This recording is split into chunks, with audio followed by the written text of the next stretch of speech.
Why would the Fed cut rates here? The Fed has even acknowledged that at some point it'll be necessary to cut rates. But why would you cut rates now, right? Or anytime in the near future? If the markets are doing okay and the economy is fine, then why would I need to cut rates? I mean, technically, as we've said before, this is kind of nirvana for the Fed, right? I've got plenty of ammo in the gun now to fight the next recession at 5% interest rates.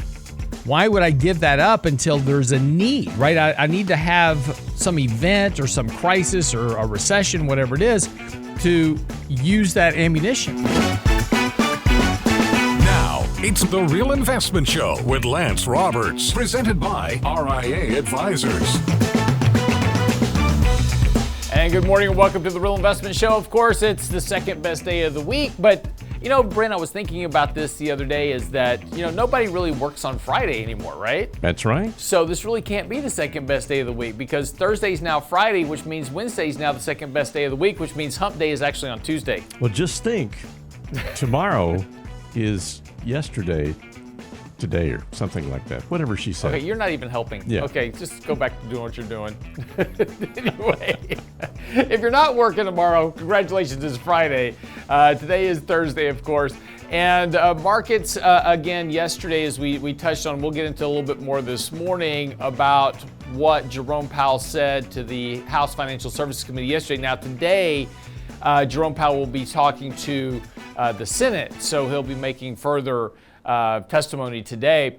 That kind of roiled the markets a little bit yesterday with what he was talking about. We'll get into more of that this morning in particular.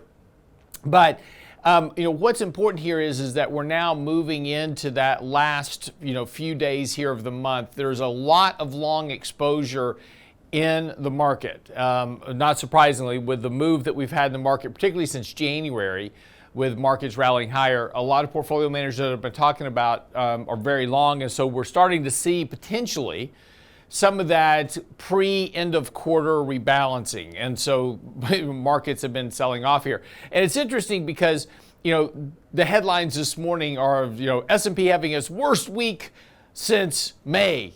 And you've got to go back a couple of months to have a week, a week. But this is what happens. We get to these kind of stretches in the markets where we get what this called a buying stampede, and everybody gets very exuberant about those things. But we'll get into that this morning as well.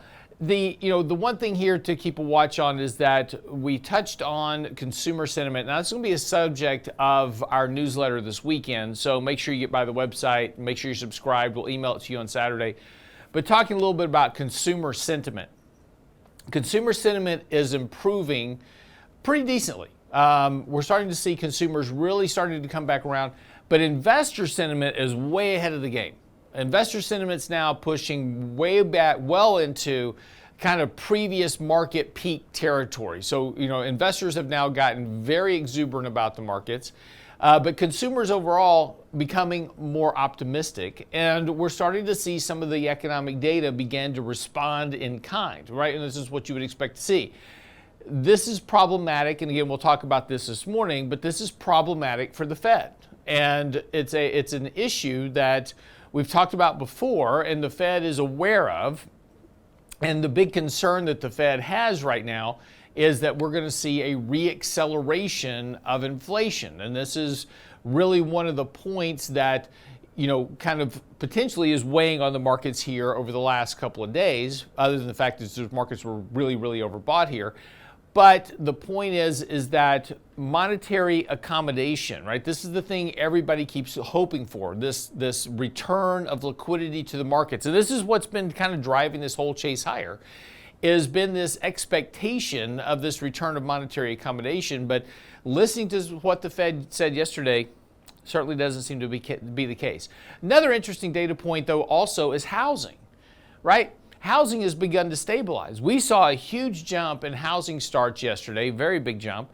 Despite high mortgage rates, home buyers are still out there buying houses. And everybody was kind of expecting this big downturn in housing, and we're going to have this big price contraction. And yes, there were certain areas of the country that did see some contraction in prices, but we never had the housing correction that everybody was expecting. And a lot of this has to do with the fact that there isn't enough houses for sale not because the inventory is not really there. The inventory is really there. There's just no option. And what I mean by that is that if you own a house and you have a 3% mortgage, and you go, I'd like to sell my house and capture the price gain I've got into it and maybe think about downsizing a little bit for retirement, whatever it is. But if I sell my house with a 3% mortgage, I'm going to wind up with a 7% mortgage on the other side of this. So people are just opting to stay in their houses, right? It doesn't make sense to sell it if I've got to jump into a much higher payment. That defeats the whole purpose of the downsizing.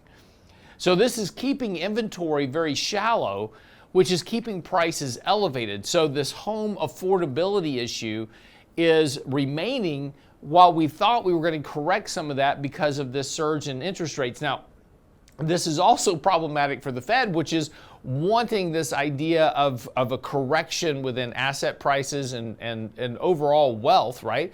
We want to bring that down, get that back down to some level of normality, which will help bring down inflation. But again, the very impact, and again, this is a problem the Fed caused itself by keeping interest rates at zero for way too long. You've refinanced a whole generation of people into 3.5% mortgages. So when interest rates went up, everybody just stopped. And this is one of the reasons why new home sales are still doing okay, because it's the only option people have to buy right now, which is new home sales. But we'll get into that more this morning. Okay, here's what you need to know before the bell. As we get close to the open. Markets have sold off now 3 days in a row. Futures are pointing lower this morning on the back of that commentary yesterday from Jerome Powell to the House Financial Services Committee, talking about the need to hike rates a couple of more times here this year because inflation is not coming down. But that's just the reason, right? The markets need a reason to do something. And so this conversation yesterday from Jerome Powell, I'm sure we'll have some more of those comments today, that's pressuring the markets here. But again, the market was due for a correction. We had a really big run here. Markets were very overbought, 3 standard deviations above moving averages. We've talked about this on the show a couple of times, saying, hey, look, take some profits here. We're going to get a correction. And so that's all that's happening here. This is not the end of the world. It's just simply the market's pulling back. We'll get a better entry opportunity. Our first level of support is 4270 on the S&P 500. That's where the 20-day moving average is. If we slip through that, you're going to be down to 4180. So right around 4200 by the time we get there. That's the 50-day moving average. That's probably going to give you a decent entry point to add some exposure to your portfolio. We're not on a sell signal just yet, but we are very close. So today's activity, if the market's open down this morning, the Dow's down about 110 points. The NASDAQ's down about another 50, 60 points this morning. So again, that may be enough if we finish towards the lows of the day. That may be enough pressure to actually flip the sell signal back into place, suggesting that we might see a continuation of this correctional process. Doesn't mean every day is going to be negative. We're going to have some rally days in here, but looks like the market may start to try to work itself back down into a lower level to work off some of this overbought condition, or we will just see the market start one of these consolidations where the markets just kind of go sideways for a month or two, allow those moving averages to catch up. But nonetheless, it's going to be probably a little bit choppy here over the course of the next couple of weeks, particularly if we trigger that sell signal. So again, just kind of keep watching your portfolio. Make sure you're taking a little bit of profits, rebalance some of your risk. But that's what you need to know here before the bell. And coming back after the break, we will talk a little bit more about what the Fed said yesterday, why that's impacting the markets, and of course, make sure you get by the website, realinvestmentadvice.com. Send us your questions, comments, emails. It'll all be there for you right there, realinvestmentadvice.com. I'm your host, Lance Roberts. Be right back after the break. The Real Investment Show.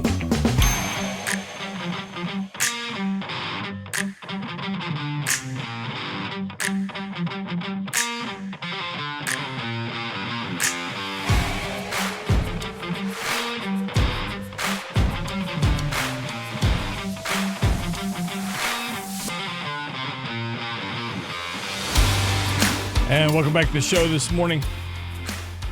So a couple of things happening between yesterday and today that are they're kind of definitely moving the markets.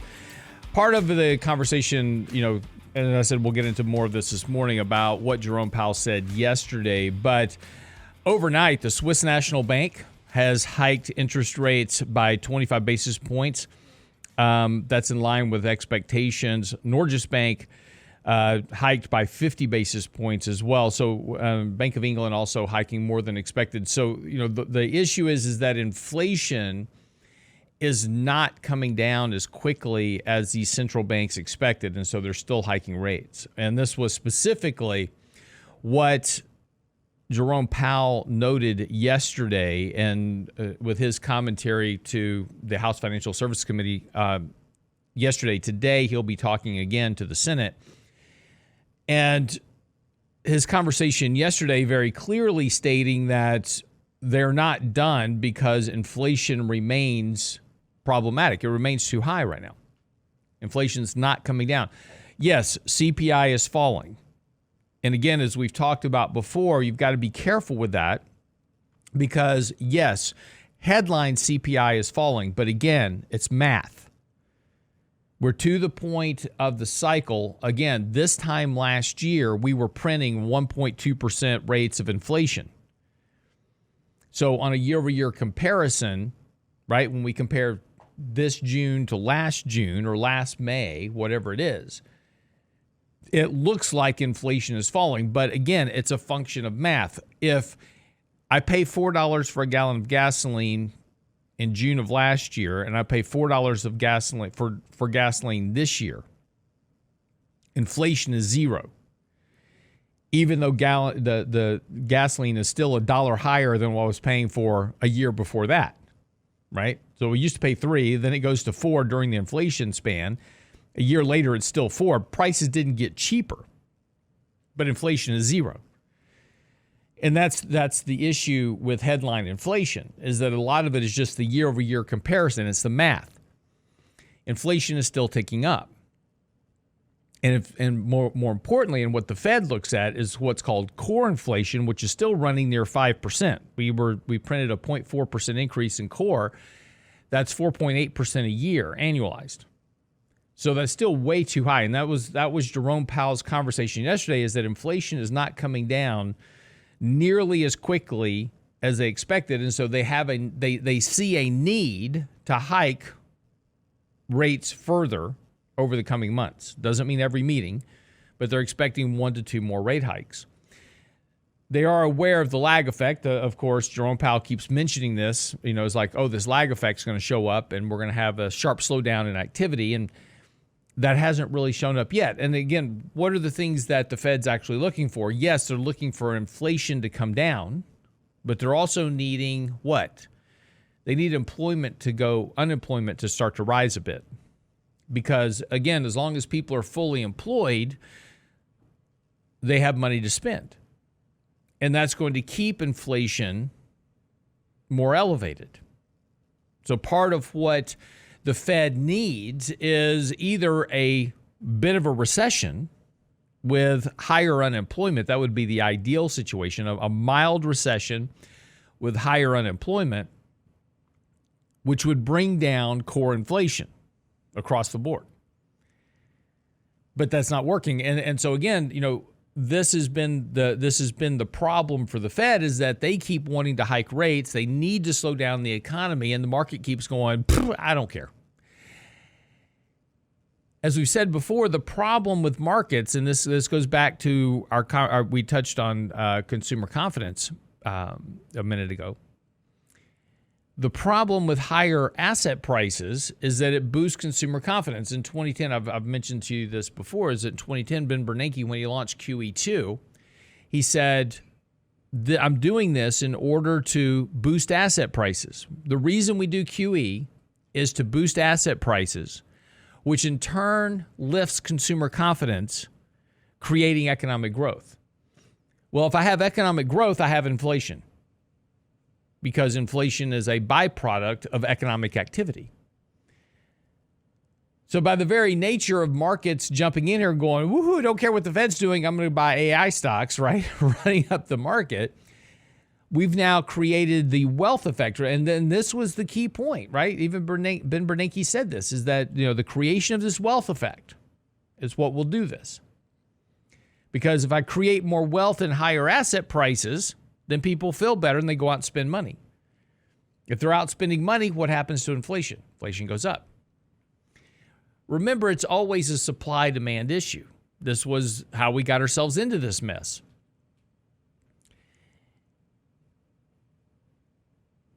In 2020, we decided that we'd shut down the economy. So we completely shuttered in all types of manufacturing activity, services, etc. Didn't have any supply of anything. And we gave people a bunch of money.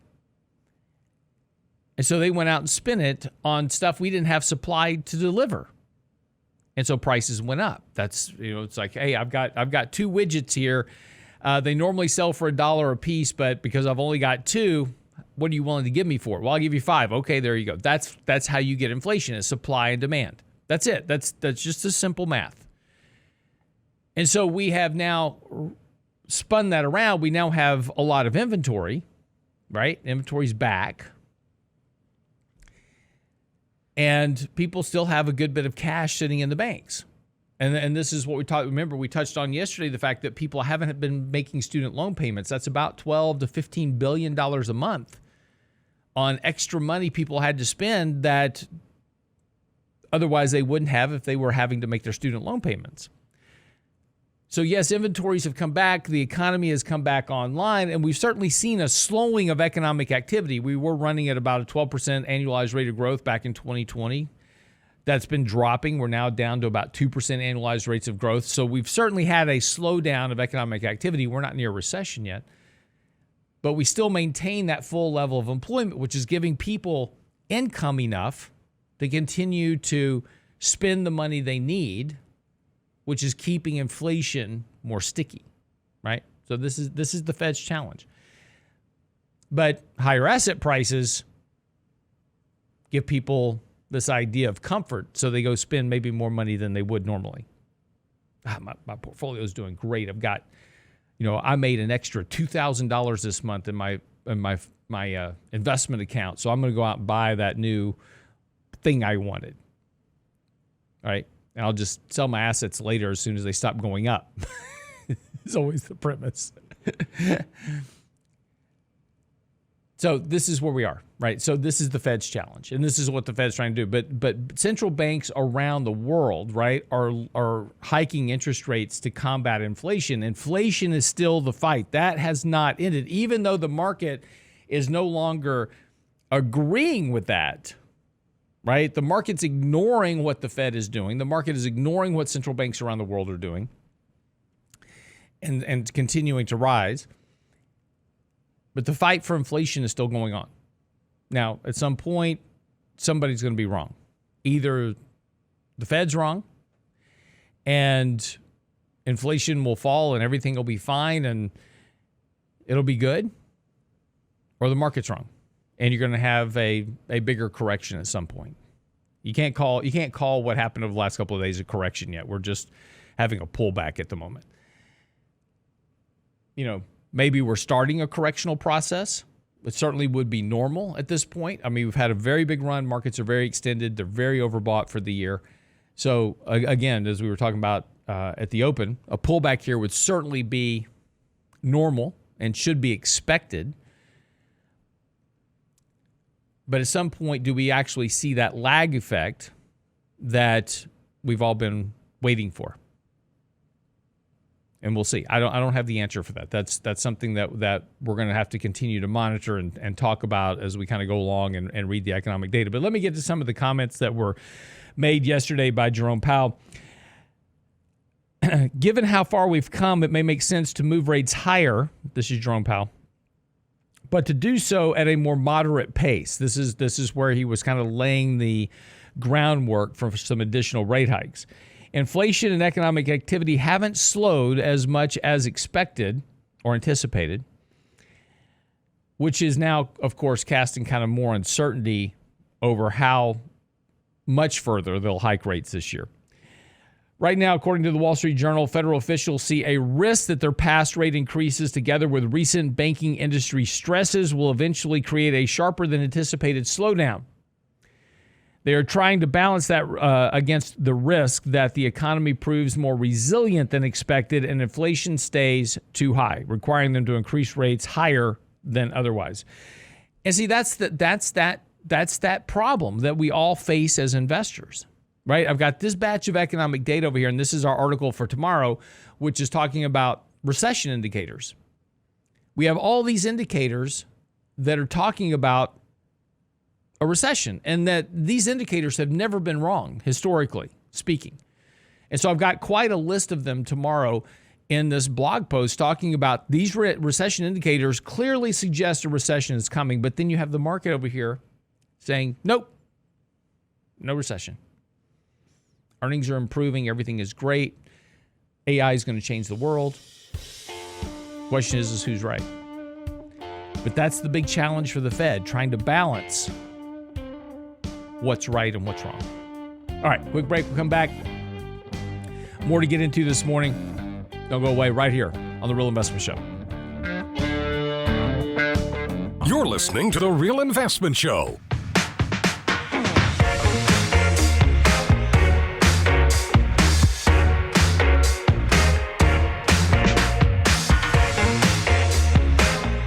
And welcome back to the show. Of course, it is Thursday. And normally Michael Leibowitz is here with me on Thursdays, but he's on the beach today, so he said no.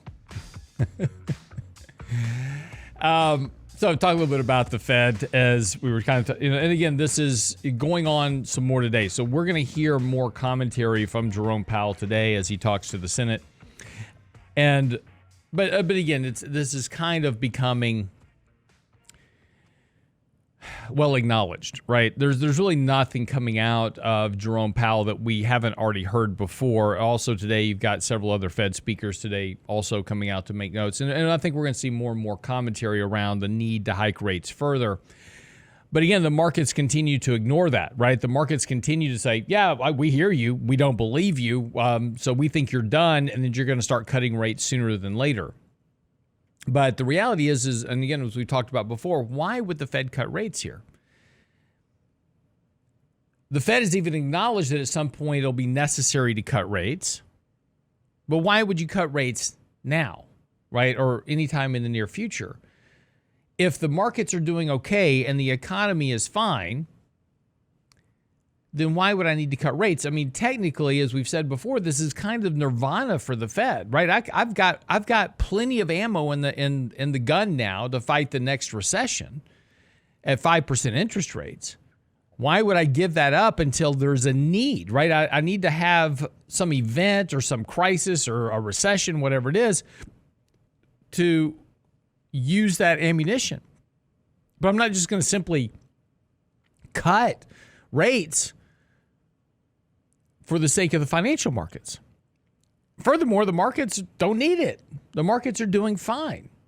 But the market keeps betting on this idea that the Fed is about to cut rates, right? It's like, oh, thank goodness, we've gotten to a pause. We're not hiking rates anymore. So that means that as soon as we stop pausing, right, we're going to start cutting. So now that we've paused, cuts right around the corner. This is what the markets are betting on. They're betting on this more monetary accommodation to help boost the economy, create this economic growth, but yet there doesn't really seem to be a clear indication as to why the Fed needs to do that. And the Fed keeps alluding to this as well.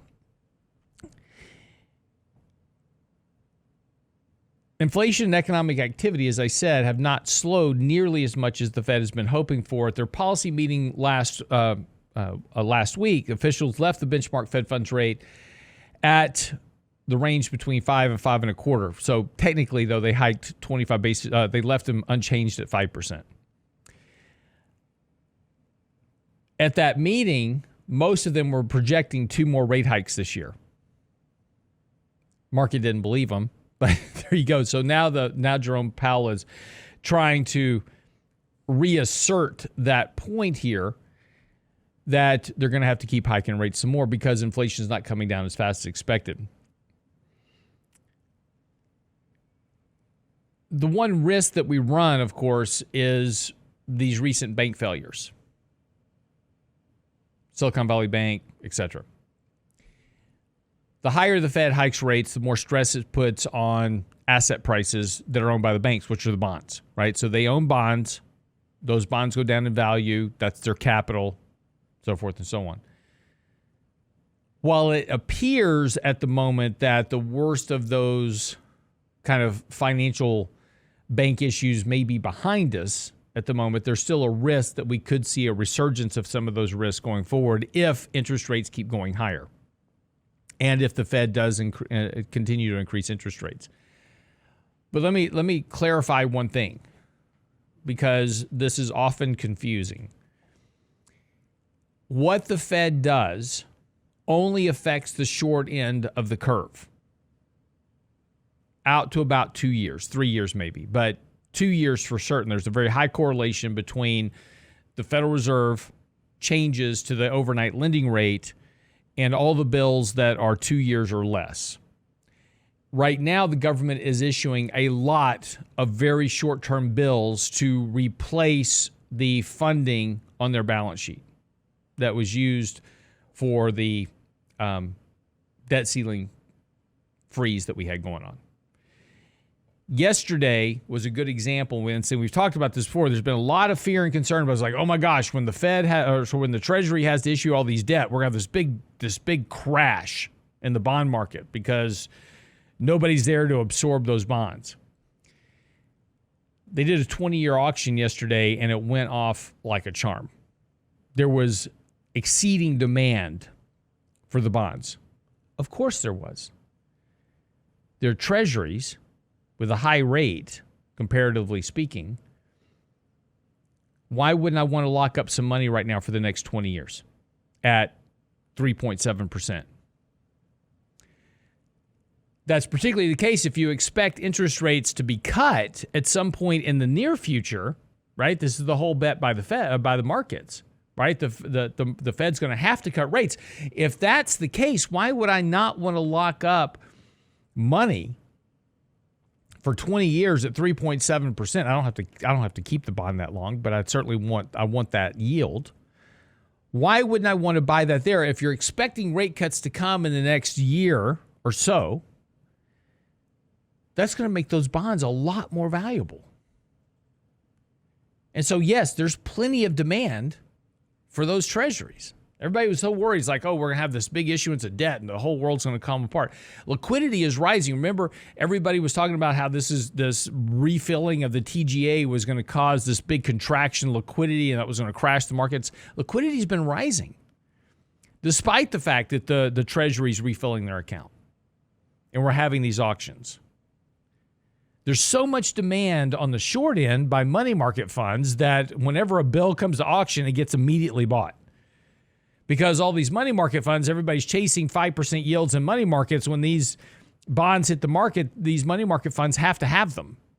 And they're maturing on a regular basis. Remember, these are 1 month, 3 month, 6 month bills. So as those bills mature, I've got to replace it in the money market fund. I've got more cash coming in all the time. More and more people are putting money into 5% money markets. So every time you make your deposit, I can't just sit on the cash. I got to invest it in something yielding 5% because I've got to pay you that interest rate. So that demand is huge. Then on the other side of this, from portfolio management standpoint, again, like I said, you're coming to market with a new 20-year bond at 3.7%. I'm in. Give me all you've got. Sure, interest rates might tick up a little bit from here. They're not going far. And if it goes to 3.8, I'll buy some more of those. If they go 3.9, I'll buy those. Because at some point over the next year or so, what the Fed's trying to engineer is what? A recession. And if they try to engineer that recession, and even as the Fed says, like at some point it'll be appropriate to cut rates, that means that at that point when they cut rates, that they are having to combat a slower economic environment. That means yields fall, which means the prices of all those bonds go up in price. So yes, plenty of demand. All these fears that people were throwing out there, we kept telling you, is like, don't pay attention to that. That's not the way this works. And now we're seeing the reality of that. And this is the problem with all the fear mongers. And this is why you've got to be careful about who you choose to listen to and, you know, kind of what information that you take in. And this is why we try to present you with both sides of every argument. Say, here's the bullish, here's the bearish, right? Because the problem with being bullish or bearish is it gets you stuck on one side. these exceedingly bearish arguments, they always sound great,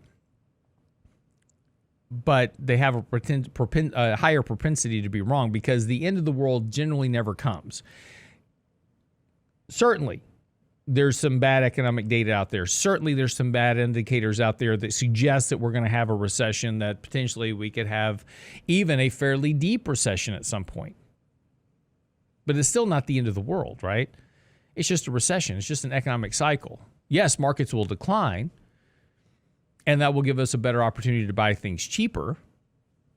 But be careful of these things that talk about the end of the world as we know it. It's a great song, but generally never happens in real life. And so this is why you've always got to keep that balance with when you're looking at how you're managing your own portfolio and your own money, kind of keep a focus on that. Like, I've got to factor in these possible outcomes. But again, investing is a lot like gambling. We've talked about this before.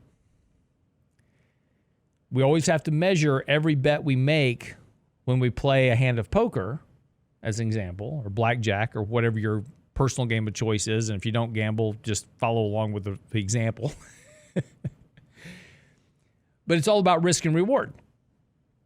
What is my probability, right? What is my higher, when I say probability, what has the highest potential of working versus the possibilities, which are the lowest potential odds? Is it possible I can lose money on a royal flush? Sure. It's possible. Depends on what suit I have. Right? It's probable that I'm going to win if I have a royal flush. The problem is always measuring those possibilities and probabilities when it comes to your portfolio. And this is why it's important to, you got to keep emotions in check. You've got to, and look, we're all guilty. We all make emotional mistakes. I make emotional mistakes all the time in portfolios. We just try to correct them very quickly and get back on track. Everybody does it. But the important thing is to always measure that risk and reward. Nothing's perfect, but we can do better by focusing on what we do the worst. All right, be right back after the break. The Real Investment Show.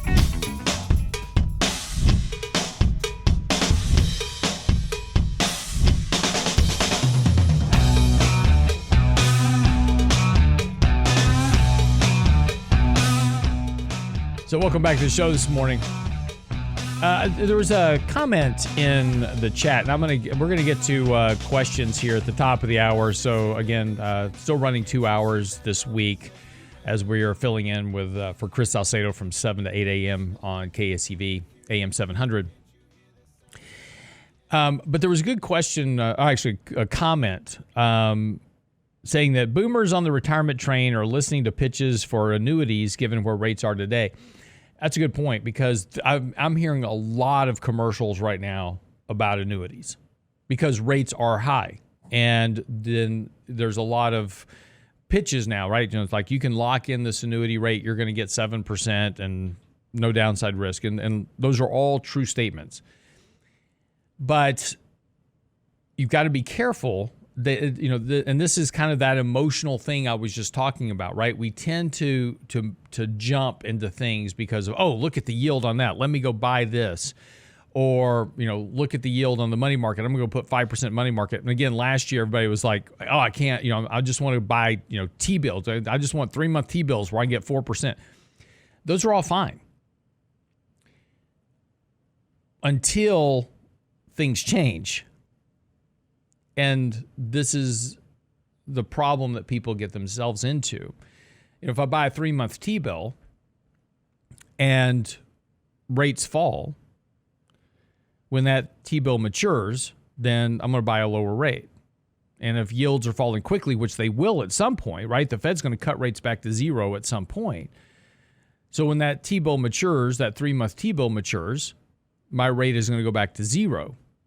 And you go, well, then I'll just buy a longer duration T-bond. Well, the problem with that is that yield will also fall. And this is why I was saying before, a lot of managers, people were all concerned about these bond auctions, and I kept saying they're not going to be a problem because if I can lock in a 20-year T-bond at 3.7, 3.8%, why wouldn't I do that? I don't have to worry about that rate for 20 years. That's guaranteed income. And if rates fall, the price of that bond goes through the roof, right? It's going to go up 40, 50%. For everybody buying the short-term T-bills, when those mature, they have no options. See, that's the risk. It's okay for doing it right now. I'm not saying don't do it. And if you've got a need for cash in the next 6 months, buy a 6-month T-bill. It'll mature in 6 months, and you can use your cash for whatever you're going to use it for, right? You know, I'm going to go buy a house, car, whatever, right? That's completely okay if you have a need for that cash. But a lot of people are jumping into T-bills for the yield, but not thinking about what comes next. See, and this is always the risk with any investment, which is I always have to think about what comes next. And, you know, for most investors, they just kind of jump off to the most shiny object. And annuity pitches are really, really good. No downside risk. You know, guaranteed return. Some of these annuities will even give you an upfront payment, like you deposit money and they'll give you a bonus, right? Because they want your cash. And there's nothing wrong with an annuity, right? We've talked about before on the show, 3 reasons to own an annuity. I own an annuity. Why? Because I'm in a sue happy business, right? I've got legal risk all the time from investors.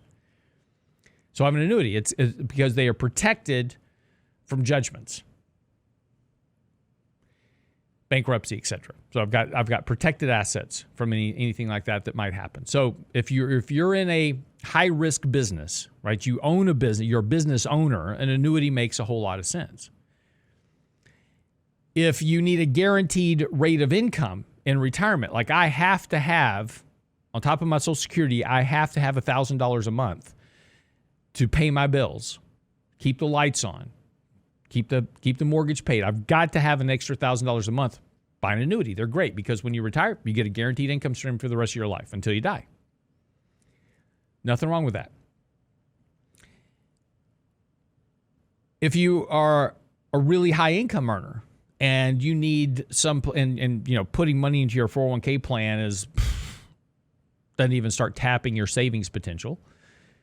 An annuity is a great place to put some after-tax dollars for tax-deferred growth. And so there's certainly some good reasons to own an annuity.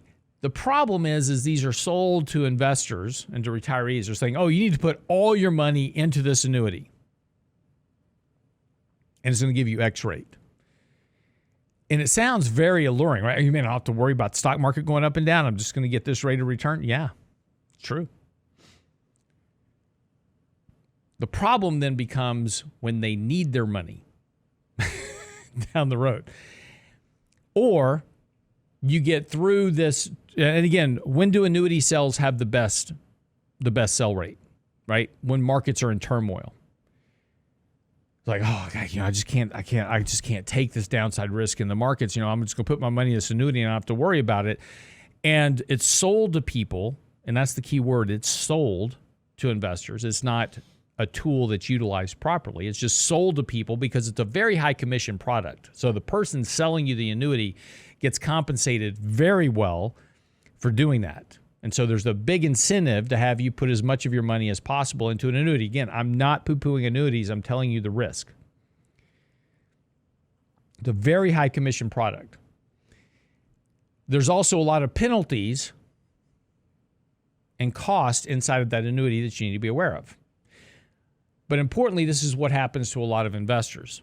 They buy these annuities in the moment of emotional distress because of what's going on in the markets. Oh, I've just got to protect my money. So they put all their money into an annuity. They feel pretty good about it right now. I'm getting 7%, it's fine. And then the market starts going up 10% a year, 12% a year, 15% a year. And they're like, man, I'm stuck in this. Look what the market did last year and look at what my annuity did. Yeah, but Mr. Jones, you bought this for the guaranteed income. Yeah, but look at what the market's doing. I could be making a lot more money. I'll just sell the annuity. Well, if you sell the annuity, you're going to take a big penalty because coming out of this, There's a 7% penalty if you withdraw in the first year, 6% in the second year. So you mean I'm going to take a loss on my annuity if I sell it? Yes, sir. That's what's going to happen. The other problem is that if you put all your money into an annuity and you had any aspiration to maybe leave some money to your kids, that's now gone. When you die, the annuity goes away. The money goes away. Again, I'm not poo-pooing annuities. Annuities have a great opportunity to fit within a retirement plan, right? We use them all the time for our clients. But there are specific needs that those are used for. And just like any investment, whether it's a stock, a mutual fund, an ETF, an annuity, a whole life insurance policy, a UIL, I mean, just go through all the instruments. Every one of them have good and bad to them. It's just important to use them properly as the tools that they are intended to. So when somebody's treating you to a free dinner to sell you an annuity and telling you to put all your money into it, you should probably step back and say, who really benefits here? There's no free lunch, as they say, and there's no free dinner in this particular example. But just be careful. Again, if you go to our website, realinvestmentadvice.com, if you've got questions, Danny, Richard, Jonathan Penn, these certified financial planners we have, they're the very best in the business, and they can walk you through the process and tell you if it's good for you or not, and they'll give you an honest assessment. It may be a good tool. Again, I have one. I'm not telling you not to buy an annuity. I have one. I've had it for years. But I have a specific need for why I have that annuity. So the question you have to ask yourself is, do I need this annuity? And this is all you need to really answer. Do I need this annuity and what it provides? Or am I just making an emotional decision based on what the market's doing and all these dire forecasts that are out there saying the end of the world's coming? In 2018, Greta Thunberg said that we were all going to die in 5 years because we keep using fossil fuels. 5 years later, we're all still here. Right? The end of the world didn't come. It's the same thing in the financial markets. The end of the world very rarely comes. So just make sure that we're not making an emotional decision when we purchase a product. And they're all products, right? Everything's a product. The service I provide to clients is a product, right? We're all selling a product. Just understand, do I need that product or not? And if I need that product, am I, for what I am paying, and you are paying for that product, expenses, costs, fees, etc., is it giving me the benefit that I need? And if the answers are yes, buy the product. I would like to buy a product called a Ferrari, but can't really justify the cost versus just driving the 6 miles I need to get to work in stop and go traffic. Do I need the product, or would I just like to have the product? That's the real question. All right. Wrap up this hour of the show. Coming up top of the hour, get your questions and comments. I got a couple of email questions over the last day or two, people that are at work and can't talk on the phone or read the YouTube channel. I emailed in some questions, so I will answer those also, but taking your questions and comments here on the show coming up top of the hour. Real Investment Show. Get by the website, realinvestmentadvice.com. Click on our latest newsletter link. Get our latest newsletter. Make sure you subscribe, though, because I'll have the new one out this weekend. It'll get sent right to your email inbox. Also, our latest blog post, Daily Market Commentary. We put that out every morning for you at 7:30 sharp. Right to your email inbox. Very short read, 3 minutes. Help you prepare for the day as to what's going on. Comes to you. We got you covered. You just got to get to the website, realinvestmentadvice.com. We'll be right back.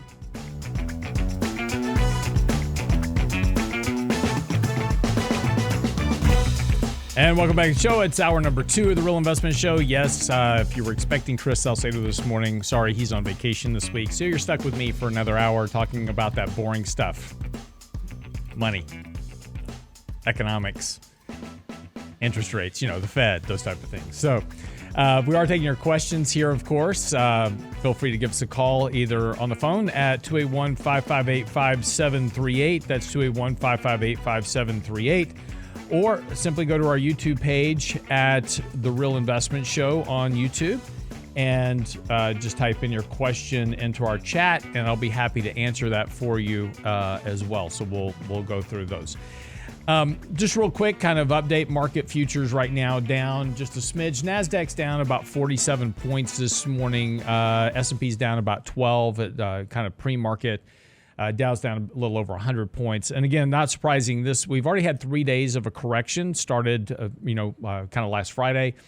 And that's not surprising. Markets we've been talking about that, we've gotten very overbought and the markets needed to have a bit of a pullback here. And so we're starting to see some of that, kind of that rotational action that we've been talking about. Yesterday, we saw money move into energy, which has been deeply beaten up lately, kind of out of favor.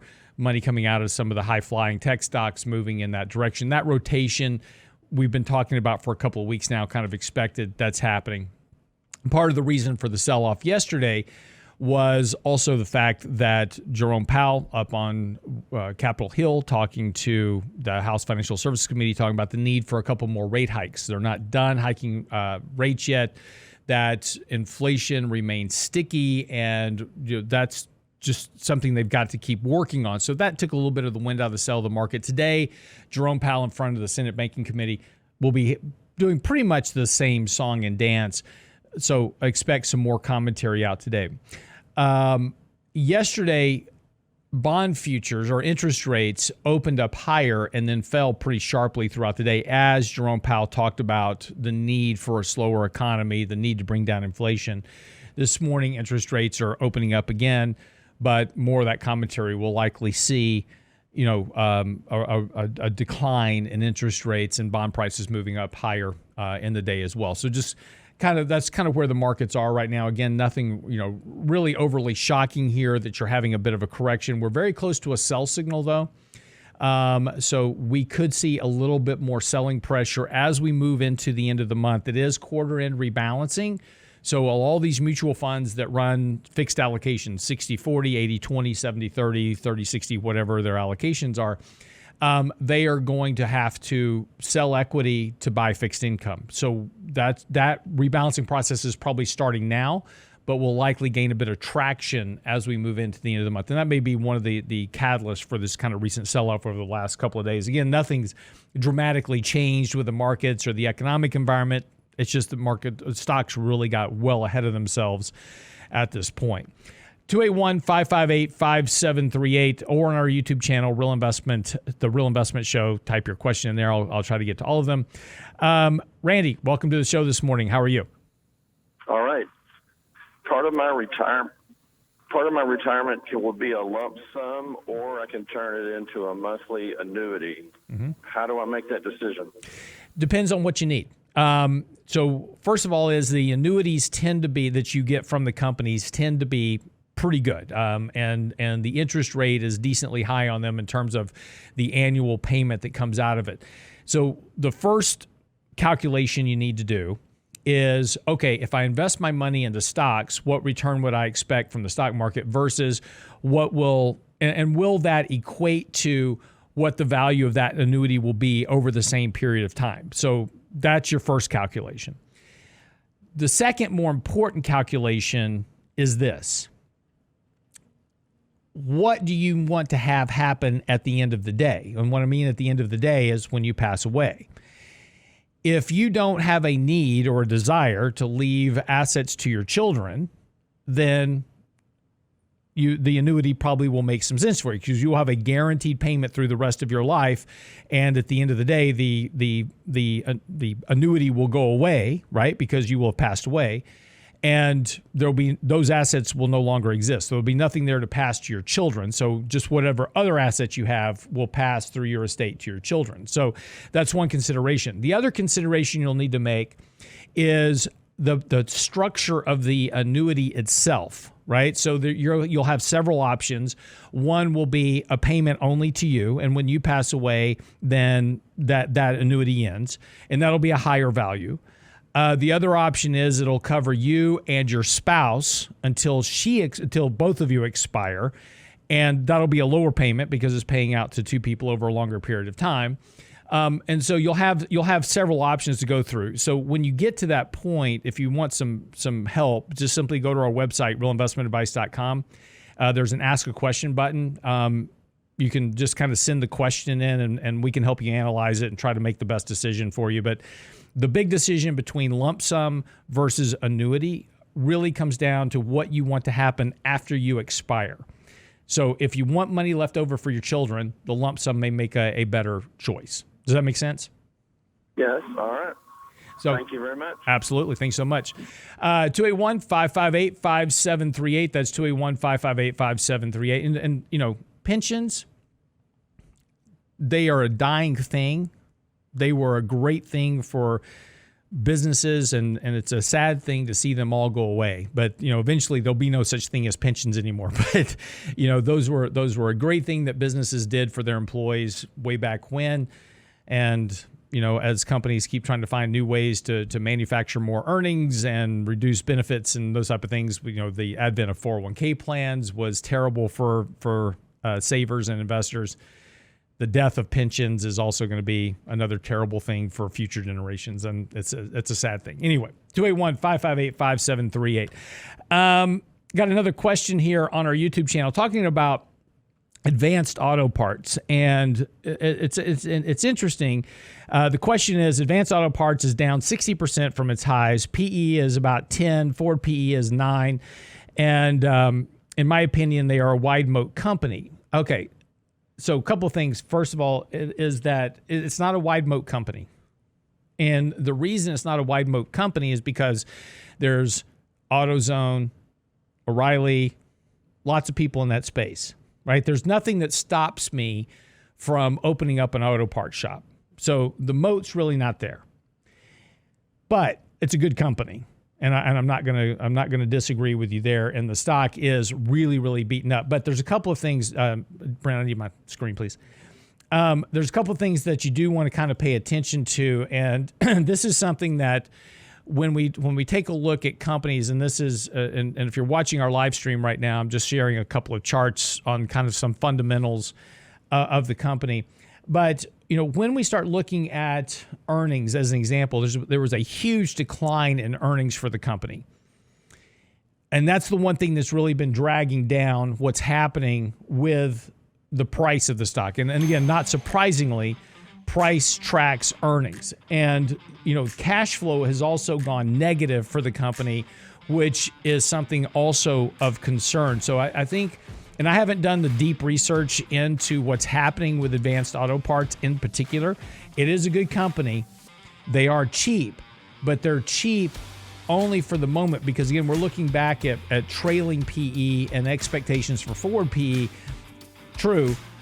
But we've got to figure out why that big decline in earnings is happening, and is it going to be an issue going forward? So answer that question, and I think you'll have a better understanding about where that stock may be trading and why it's trading where it's at. All right, quick break. We'll come back, take more of your questions and comments right here on The Real Investment Show this morning. Be right back. The Real Investment Show.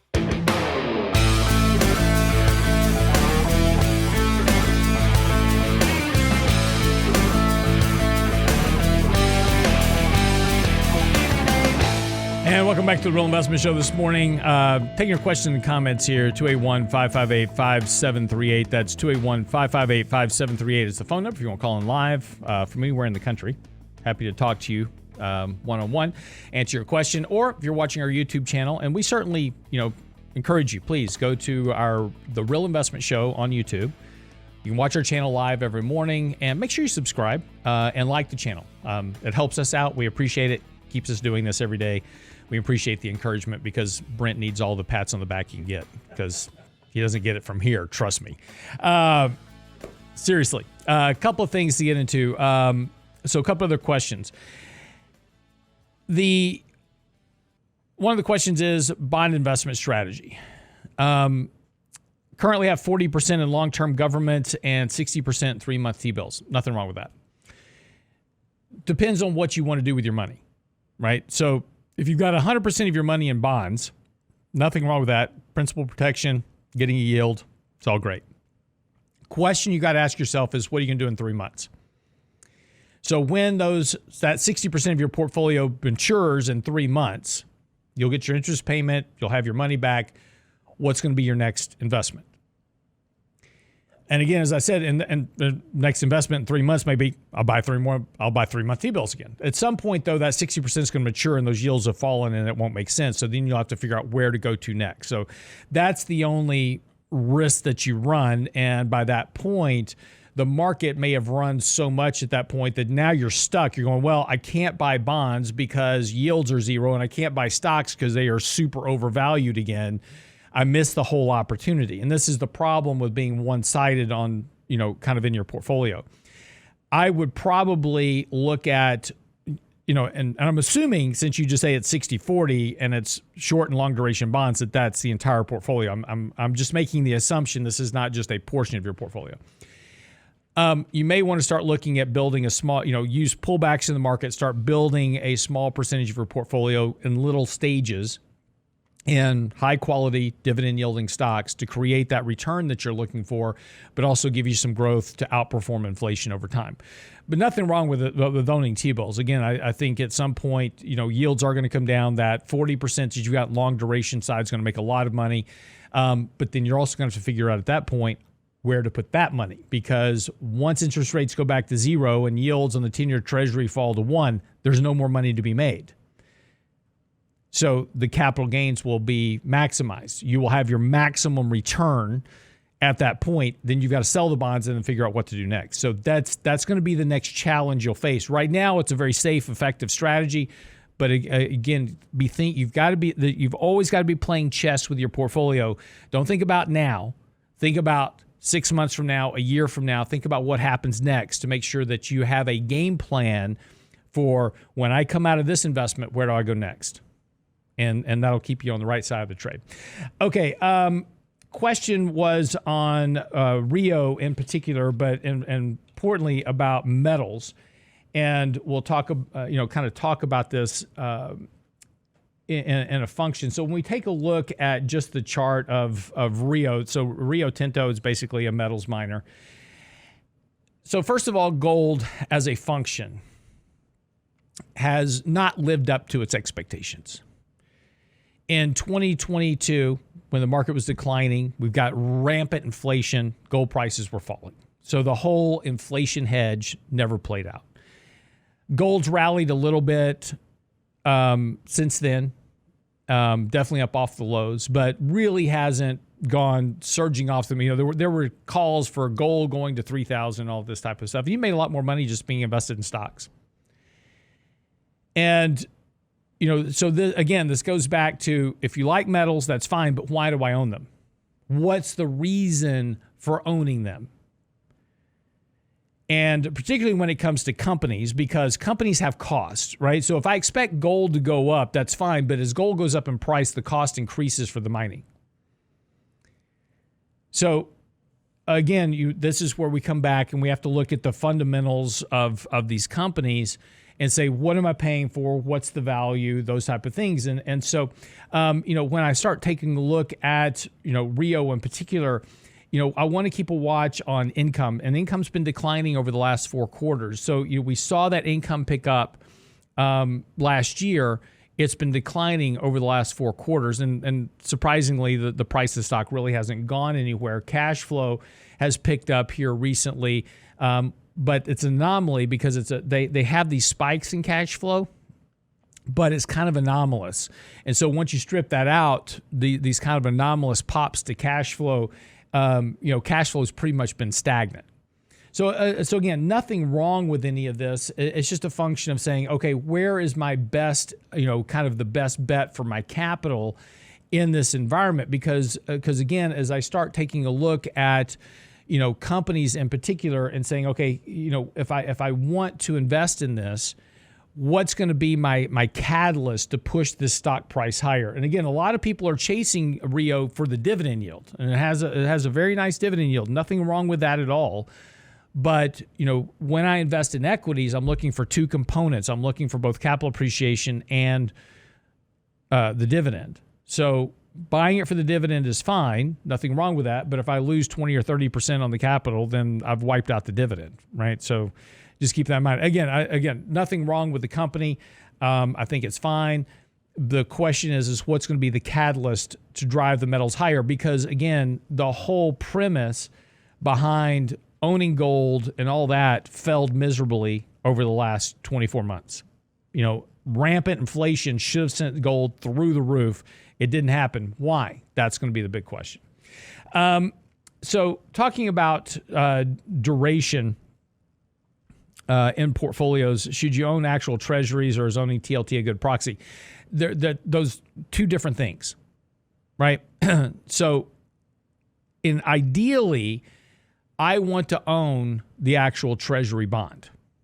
Because why? I get protection of principal. If everything goes wrong, I always get my money back. When interest rates fall, the price of the bond goes up. I sell the bond for the capital appreciation, and I get the interest income. So from an investment standpoint, longer duration, right? I want to own I want to own the actual treasury bond. If I'm trading a position for interest rates, or I don't have the capital to buy sizable amounts of T-bonds, then TLT is my alternative. TLT tracks the 20-year treasury. So from an investment standpoint, from running a portfolio, I use TLT in addition to owning individual bonds. And if the account size is small, then we just use TLT because there's not enough capital there to buy the size of the treasury bond we need. So again, trading and investing versus long-term holding, right? That's they're the same. You'll get the same rate of return. The whole thing is going to be the same at the end of the day. Just really depends on your holding period and whether or not if you're specifically focused on principal protection, then buy the treasury bond. If you're interested on making money as an investment, kind of like owning a stock, and you've got the fundamental tailwinds, which you do with bonds, then own TLT. So it'll work out the same way. S&P 500 or equal weight. Right now, S&P 500. The reason is that the market cap weighted index is dominated by the top 10 stocks in the ETF, which are also the top 10 stocks in most ETFs.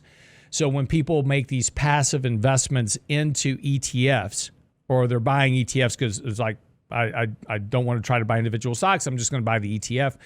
All that money flows into those top 10 stocks. So the S&P 500 market cap weighted index will outperform the equal weight. In a down market, the equal weight will outperform market cap weighted, assuming that those top 10 stocks are under pressure. See, it's all about what happens to those top 10 stocks.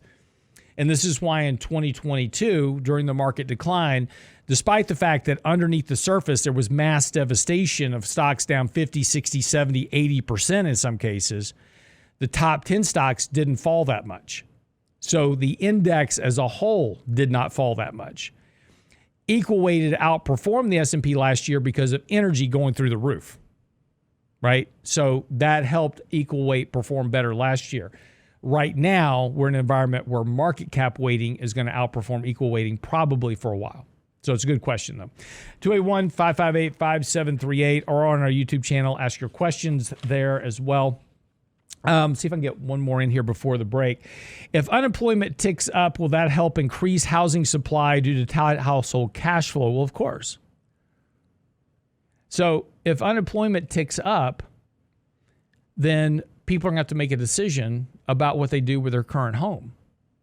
And if I lose my job and I can't pay my mortgage, then I may have to sell my house. Or if I'm unemployed long enough, and saying the question is, how long am I unemployed? Most people have less than 2 months of window if they get unemployed because they have no savings in the bank.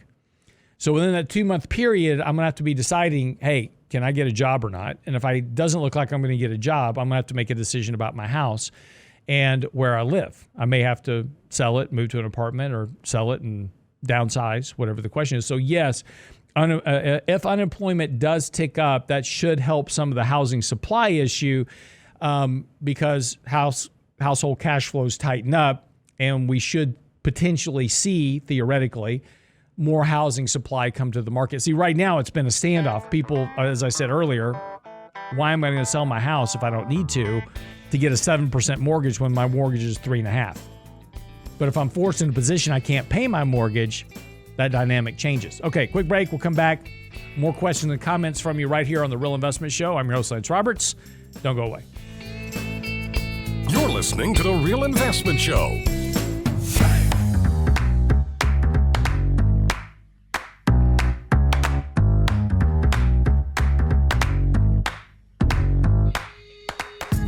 And welcome back to the show this morning. It is The Real Investment Show.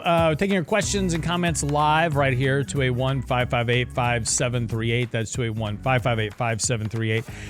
I skipped a question on Indy Dave because I wanted to give it a little bit more time, and I was running out of time in the last segment on our YouTube channel. So if you're watching our YouTube channel, The Real Investment Show on YouTube, feel free to drop in a question. We'll answer it for you as best I can. Recommended let me try to figure this out because it's kind of a broken question. Recommended retired 70-year-old stock bond allocation. So 70 years old, stock bond allocation for a 70-year-old. A couple of things factor into that equation. The first is how much income do you need from the portfolio? Because that's going to be a key driver of the allocation. If I need more income and less growth, then I'm going to have more money allocated towards fixed income. If I need more growth out of the portfolio, it's going to determine that I've got to have some more equity allocation. So part of that allocation is going to be determined on how much income you need. And so, the problem with saying, what's the recommended allocation for 70-year-olds as an example, it's very hard to make a generalization because everybody's situation is different. This is why we do financial planning and stuff like that. Okay, but with that caveat in place, if I was 70 years old and I'm not that far away, I'll be here before I'll still be doing this show when I turn 70 next year.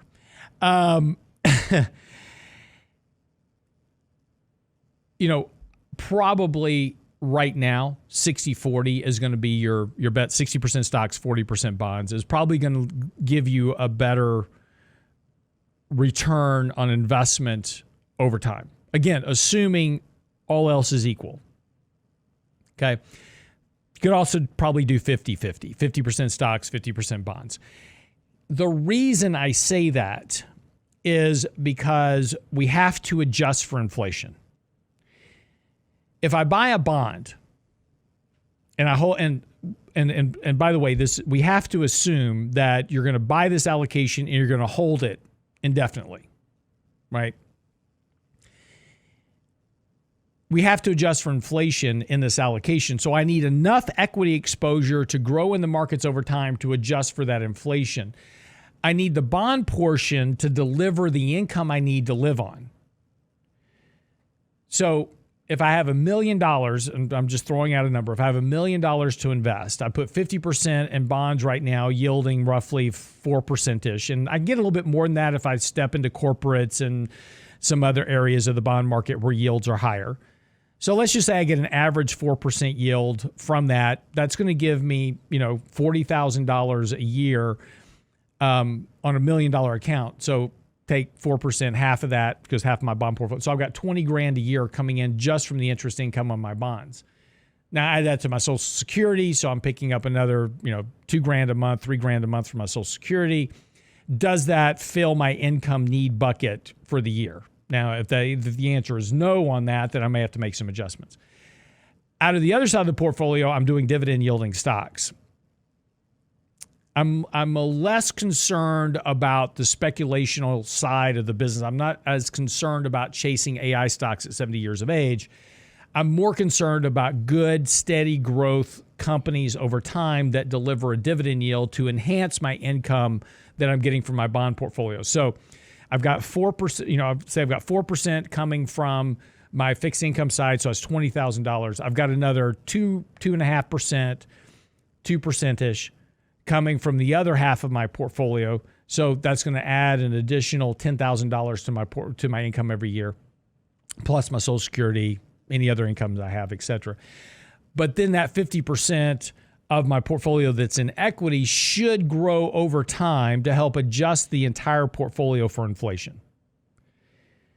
So again, without really knowing a lot of your particular specifics, like how much money you have invest and what your needs are, cash flow, et cetera, it's really hard to give you a specific allocation recommendation, but probably at 70, you don't want to be overly you do want to be conservative, and you don't want to take 100% stock market risk at 70 years of age. You can't afford the loss. But if you build the allocation right, where you can mitigate some of the downside drag in markets when it occurs and still create that income over time, then you should be fine. So I hope that answers the question. It's like I said, that's a complex question, and it's has a lot of moving pieces to it. But again, I wanted to at least spend enough time with you to give you a reasonable answer.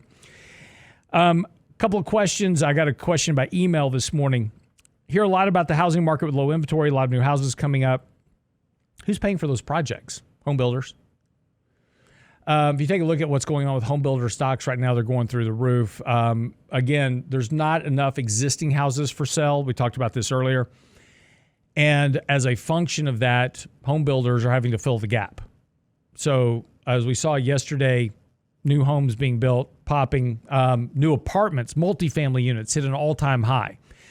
Eventually, there's going to be blowback from this, too much supply of these projects getting built. And this is always the case when there's ever a situation where, I can build an apartment, it fills up pretty quick. Everybody goes, oh man, I got to go build some more stuff. And you wind up with too much inventory. And inventory is certainly building on that side of the ledger. So far, this hasn't caused a problem yet. Higher interest rates haven't really slowed that down because of the lack of existing home inventory.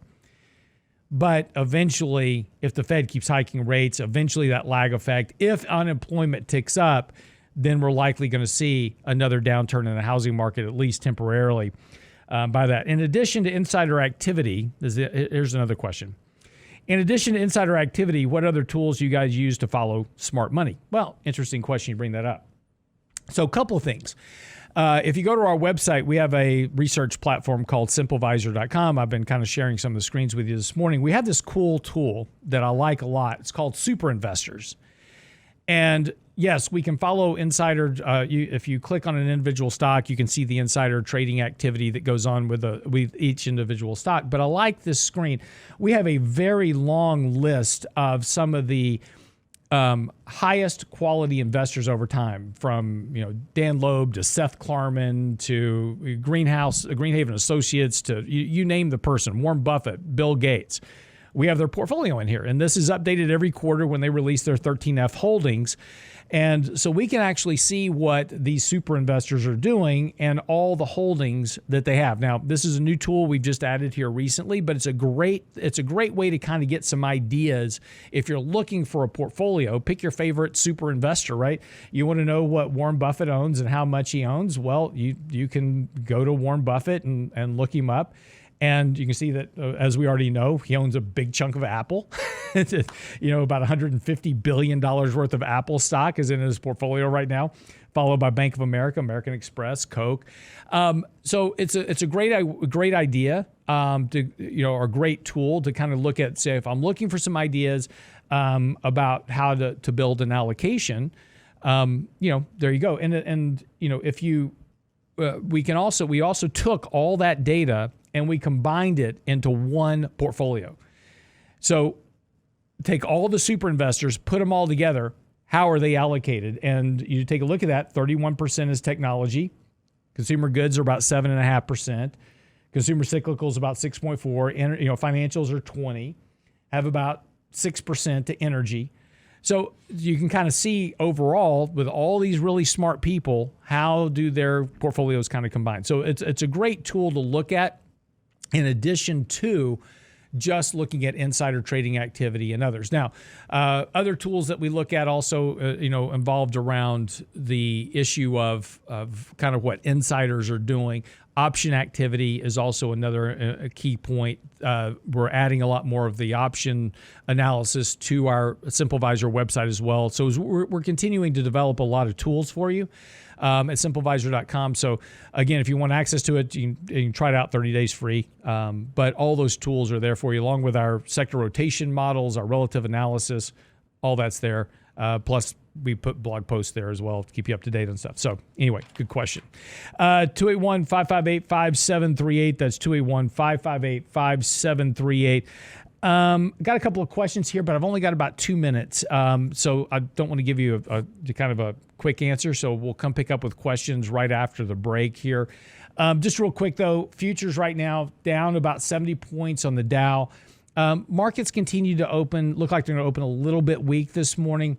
But again, I think a lot of this is going to have to do with, what Jerome Powell says today. I don't expect him to say anything different than he said yesterday. He talked to the House Financial Services Committee yesterday. Today it's the Senate Banking Committee. So this is his annual congressional testimony that he does and talks about what policy is going on and what their views are, et cetera. Don't really expect anything different than what he said yesterday. Markets are kind of digesting that a bit, which is this idea of potentially a couple of more rate hikes before the year end. But really, all in all, the market just needed a reason to correct. Markets were well elevated above long-term means. It needed a tool. It needed a reason. It needed whatever it needed to have a little bit of a correction here. And that's all that's happening. This is not a big deal. This will actually be an opportunity to add some exposure to your portfolio at a better risk reward level. So don't get too wrapped up in the big headlines that come out. Pay attention to what the market's doing right now, because technically we're in a bull market and we need to treat that as such. All right, be right back after the break with more of your questions and comments right here on The Real Investment Show. Be sure and give us a like and subscribe to our YouTube channel as well. We certainly appreciate it. Be right back. The Real Investment Show.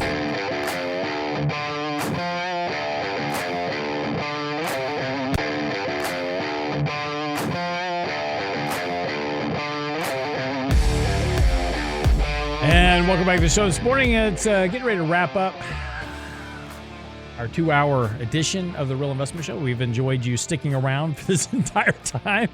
Suckers.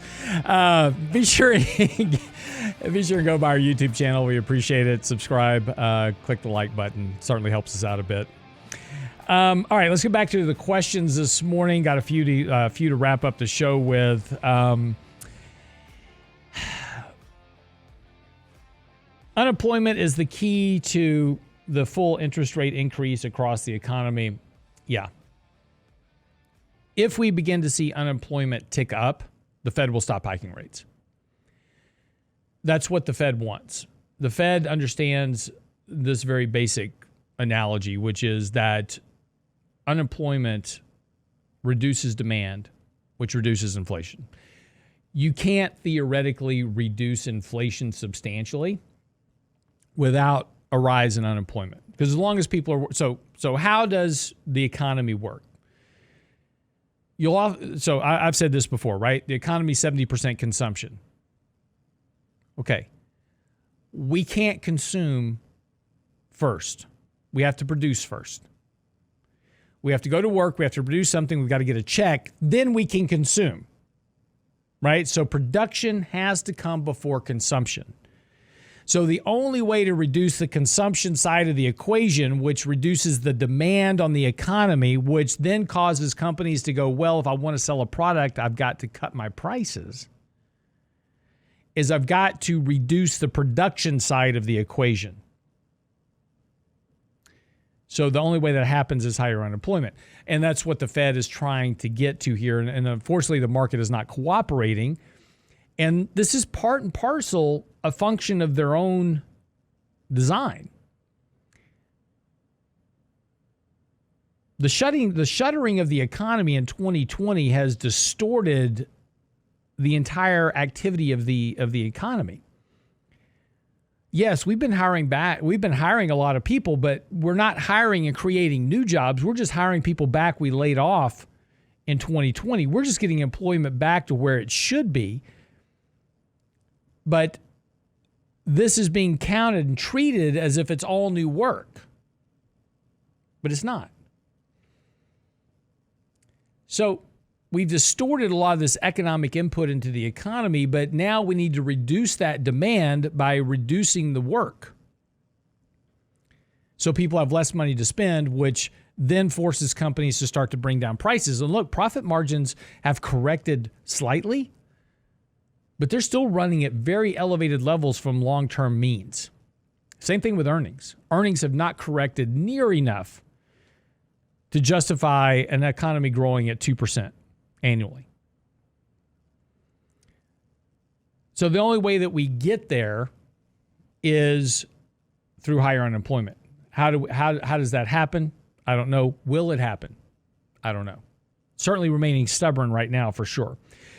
I hesitate. So next question. I hesitate between 2-year and 30-year bond yields.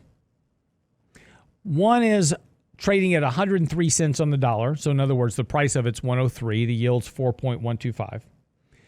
And one is 85 cents on the dollar at 2.5%. Which one do I pick? Don't worry about the price. Only worry about this key term. Forget about coupon. Coupon doesn't matter. If I have a bond that's issued at 5%, so let me just give you a very basic mathematical example. You have to follow along, get out your pen and paper. Nobody said to be math involved this morning. Let's use a very hypothetical example. 1-year bond is going to mature in 12 months. I buy it at 100 cents. I buy it face value, which is 100 cents on the dollar. January the 1st. It matures December 31st. Has a 5% coupon.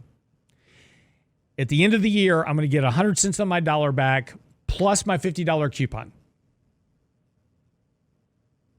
So I paid $1,000 for it. So I now get $1,050 back at the end of the year. That's my 5% coupon interest rate plus my principal.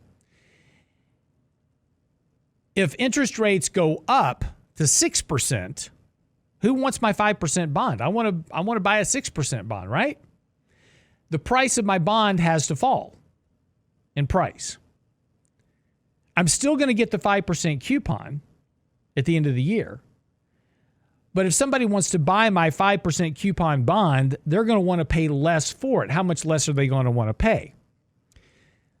They want to pay less so that at the end of the year, my return will be $1,000 plus $50. So I'm going to pay $990 up front. So I'm going to take a 10% discount up front. Not 10%, sorry, 1% discount up front. I'm going to take a 1% discount up front. So it's going to trade at a price less than face value.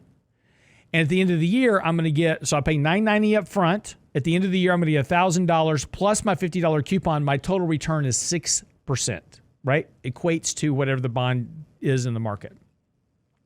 That's why bond prices go up and down. All it's doing is adjusting for what the relevant interest rate is. So don't worry about the coupon. The coupon is irrelevant. The price is irrelevant. All you want to know is what is my yield to maturity? That's all I care about as a bond investor.